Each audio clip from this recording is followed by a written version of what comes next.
जात है हो? रिया थी बाजारी हो। बाजारे जाते है हमार सामान ले आया। कौन सामान लो तनी बतावा। सुना नवा बैठी के या गौरव रहिया अपने हम दुआरी से हो, अपने हम दुआरी से ले आया झूलनिया पिया अकबरपुर बाजारी से।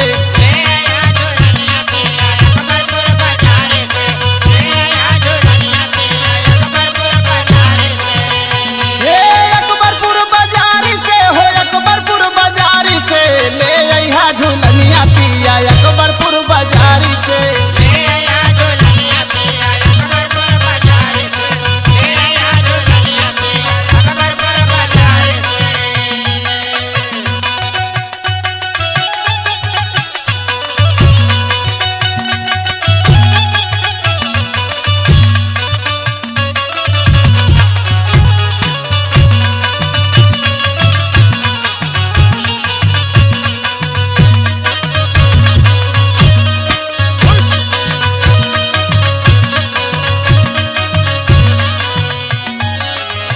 अरे पागल, हम तो अकबरपुर ना हम मालीपुर जाते हैं और तोर बहुत घूमे के हार मन कहा थे तो चली गए शिव बाबा घूम आओ।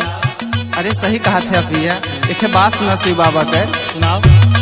शिव बाबा के चाट राजा बड़ा मशहूर बा।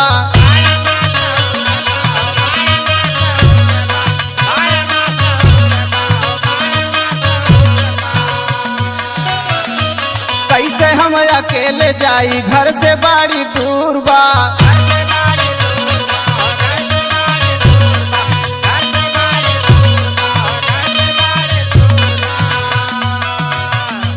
शिव बाबा के चाट राजा बड़ा मशहूर बा। कैसे हम अकेले जाई घर से बड़ी दूर बा।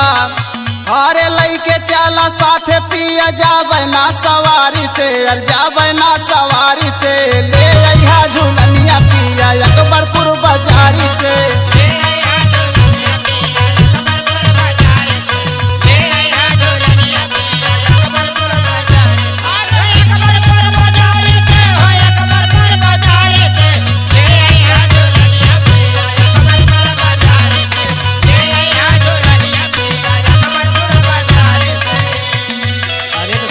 जाबू इतना टाइम हमका ना है ना, तुम कल चलो घुमाई। हम एक काम करा तो महावीरन चली जा। सही कहा थे पिया, हम महावीर चली जाए घूमने। महावीरन के कहा कि चली जाबू, लेकिन देखिए वो रास्ता कैसे जाबू। हाँ सुना सुनावा। नेमापुर से पकड़ब रामा बस कै सवारिया।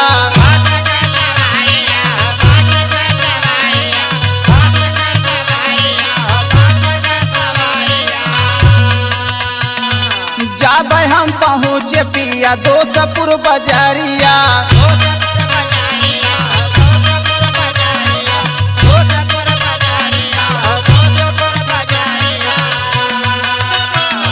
नेमापुर से पकड़ब रामा बस कै सवारिया। जाबे हम पहुँचे पिया दोसपुर बाजारिया। अरे पकड़ ले बरहिया हम सरैया बाजारी के हो कादीपुर बाजार